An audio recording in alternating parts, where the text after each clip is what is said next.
ఎన్ని photo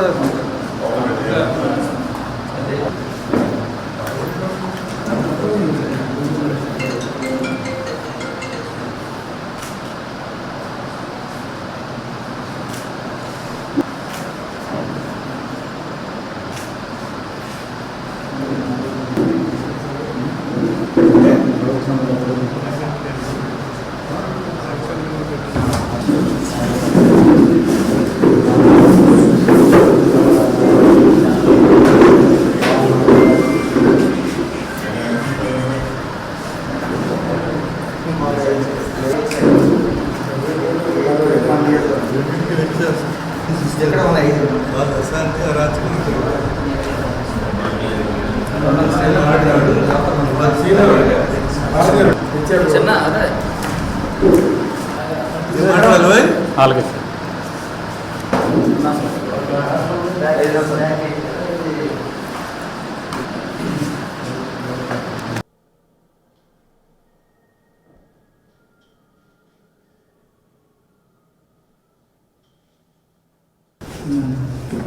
sir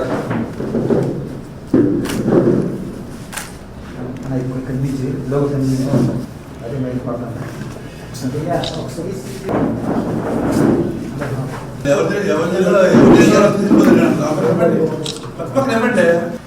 చూడండి sir రెండు పక్కన కొంచెం వెనక కొంచెం వెనక వెనక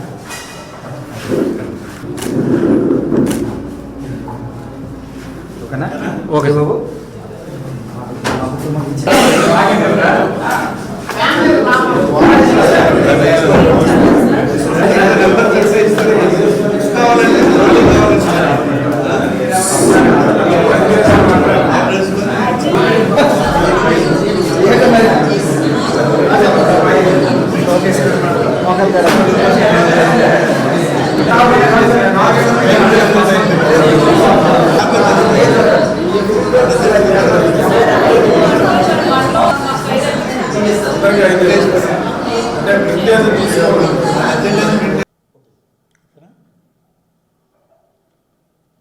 రాష్ట్రంలో ప్రీతమ జగన్మోహన్ రెడ్డి గారి నాయకత్వంలో ప్రభుత్వం వైఎస్ఆర్ ప్రభుత్వం ఏర్పడిన తర్వాత 2019 శాంతి సుస్థిరతలకే ప్రాధాన్యత ఇస్తూ పటిష్టమైనటువంటి ల్యాండ్ ఆర్డర్ని అమలు తెలుపుతూ ఒక నిబద్ధతతో కూడినటువంటి సంకల్పం కూడినటువంటి ప్రభుత్వం ఎట్రండి ఒక నిమిషం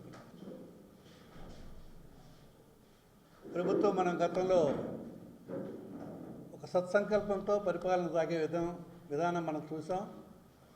ఒక చక్కనైనటువంటి పాలన ప్రజలకు చేరువుగా ప్రధాన అంశాలుగా వ్యవసాయం, విద్య, వైద్యం ప్రధాన అంశాలుగా తీసుకొని మంచి పాలన మనం అందించితే, దానికి భిన్నంగా చంద్రబాబు నాయుడు గారు 24 ఎన్నికల అధికారం చేపట్టిన తర్వాత కూటమి ప్రభుత్వం అశాంతి, అరాచకం, ఆటవిక పాలన, క్షీణించిన ల్యాండ్ ఆర్డర్తో చట్టాన్ని, రాజ్యాంగ ఉల్లంఘనని చేస్తూ భ్రష్టు పట్టించిన విధానం కూడా మనం ఈవేళ పరిపాలనలో మనం చూస్తున్నాం.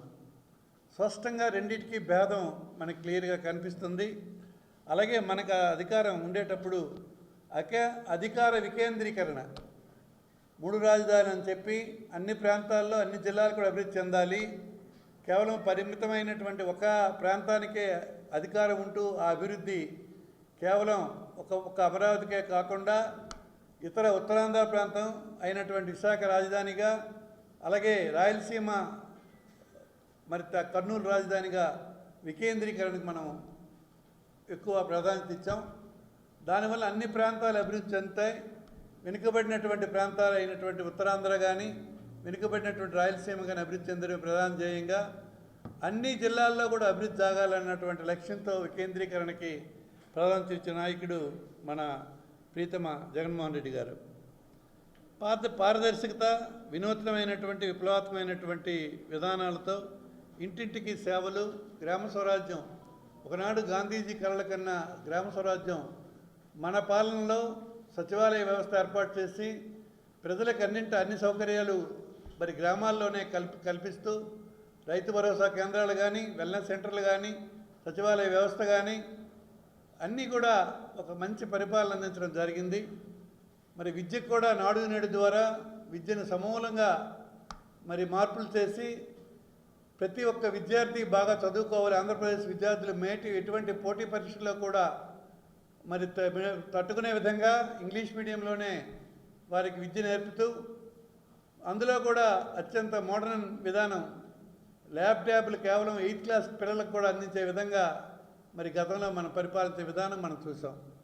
దానికి భిన్నంగా ఈవేళ మహిళలపై, బాలికలపై అఘాయిత్యాలు, వేధింపులు, అన్యాయాలు, అబద్ధాలు ఇవన్నీ కూడా విష ప్రచారాలతో దుర్మార్గాలు, వివక్ష, అంతులేని అవినీతి ఇవి ఈరోజు చంద్రబాబు నాయుడు గారు కూటమి ప్రభుత్వంలో జరుగుతున్నటువంటివి.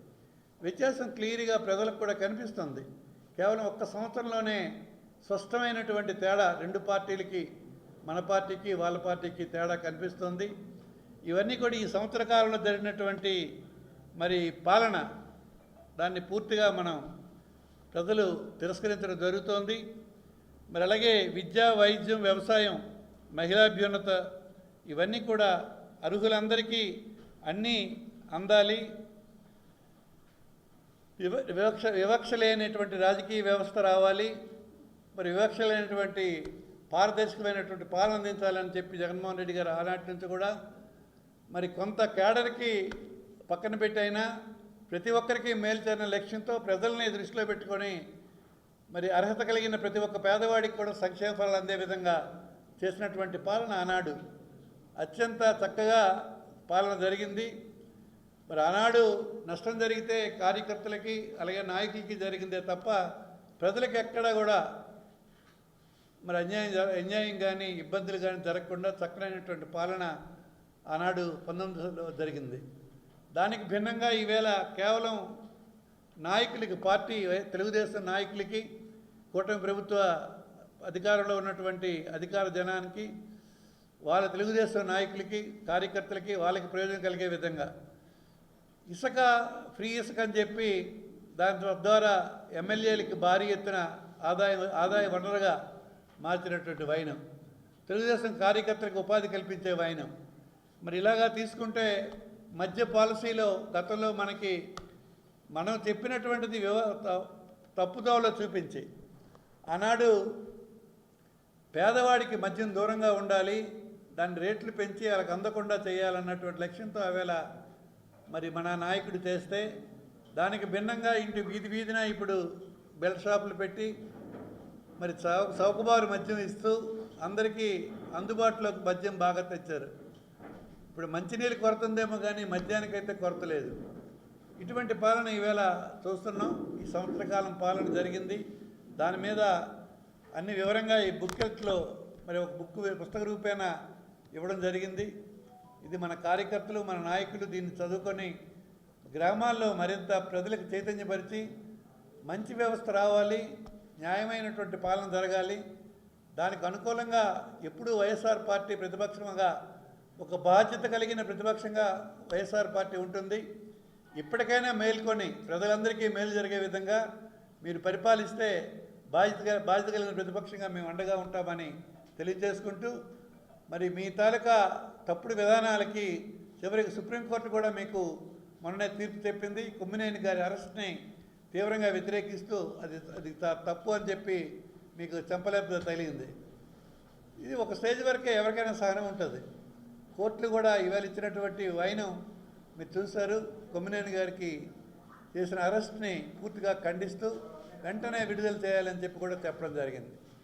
ఇవన్నీ కూడా వారికి, ప్రభుత్వానికి హెచ్చరికలు. ఇవి ముందుగా ఒక సంవత్సర పాలనలోనే ఇటువంటి అనర్థాలు, అన్యాయాలు, అబద్ధాలు, అఘాయిత్యాలు, మరి పార్టీ లీడర్లని అనేక రకాలుగా ఇబ్బంది పెట్టడం, భయభ్రాంతులను చేసి ప్రయోజనం పొందాలన్నటువంటి లక్ష్యం చాలా తప్పు. మరి దానికి మరి ప్రభుత్వం చేస్తున్నటువంటివన్నీ కూడా తప్పుడు విధానాలు అన్నదానికి నిదర్శనంగా మొన్న కొమ్మినేని తాలూకు అరెస్ట్ని తీవ్రంగా సుప్రీంకోర్టు కూడా ఖండిస్తూ వెంటనే ఆయన విడుదల చేయాలని చెప్పి ఆజ్ఞాపించడం ప్రజాస్వామ్యం బట్టగట్టినటువంటి సందర్భం. ఈవేళ ప్రజలకు కూడా నమ్మకం పోయింది. ప్రజలకి అటువంటి పరిస్థితుల్లో సుప్రీంకోర్టు తీర్పు ఒక మంచి సరైనటువంటి తీర్పునిచ్చి ప్రభుత్వానికి ఒక హెచ్చరిక చేసే విధంగా చంద్రబాబు ఒక చెంపకాయ కొట్టినట్టుగా ఆ తీర్పు చెప్పడం ప్రజాస్వామ్యం రక్షించిన విధానానికి యావత్ రాష్ట్ర ప్రజలు కూడా సంతోషించారు. మరి పత్రికా వ్యవస్థ కానీ ప్రజాస్వామ్యం కానీ నిలబడదని దానికి నిదర్శనంగా ఈ కార్యక్రమం జరిగింది. మరి దాన్ని పూర్తిగా సుప్రీంకోర్టు నిర్ణయాన్ని స్వాగతిస్తూ జగన్ ప్రభుత్వంలో ఉన్నటువంటి వైఎస్ఆర్ పార్టీ శ్రేణులన్నీ, అంతేకాకుండా ప్రజలు కూడా దీన్ని, ఇతర పక్షంలోని ప్రజలు కూడా దీన్ని హర్షించారు. అందరూ కూడా దీన్ని మన్నించారని చెప్పి తెలియజేసుకుంటూ, మరి జగన్ గారు చేసినటువంటి మంచి పనుల్ని ప్రజల్లోకి తీసుకెళ్తూ, మరి ఈ చంద్రబాబు నాయుడు గారి మోసాన్ని ప్రజలకు తెలియజెప్తూ ఈ పుస్తక రూపేణ మనం ప్రజలందరికీ, కార్యకర్తలకి అందరికీ తెలియజేయాలని గౌరవ వైఎస్ఆర్ పార్టీ సహచర కుటుంబ సభ్యులందరికీ తెలియజేస్తూ ఇక్కడ విచ్చేసిన గౌరవ పాత్రికేయులకు హృదయపూర్వక అభినందనలు తెలియజేసుకుంటూ ముగించుకుంటాం.